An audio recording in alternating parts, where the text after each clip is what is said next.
அனைத்து உறவுகளுக்கும் அன்பான வணக்கம். வருகின்ற மகா சங்கடகர சதுர்த்தி அன்று யாருக்கெல்லாம் ஜென்ம நட்சத்திரம் வருதோ அன்றைய தினம் உங்களுடைய நட்சத்திரம் வந்தால் உங்க வீட்டு பக்கத்துல இருக்கிற விநாயகர் கோயில்ல அபிஷேகத்துக்கு கொடுங்க. அப்படி இல்லைன்னா பால் வாங்கி கொடுக்கறது நல்ல சிறப்பான பலனை கொடுக்கும்.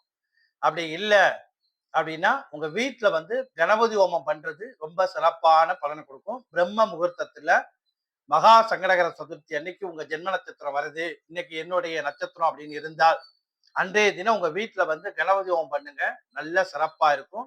அந்த வீட்டுல அடுத்தடுத்து எல்லாமே சுபகாரியமா நடக்கும். காரிய தடையை நீக்கும். அதாவது ஒரு காரிய முயற்சி பண்ணிட்டு இருக்கீங்கன்னா தடையை நீக்கும்.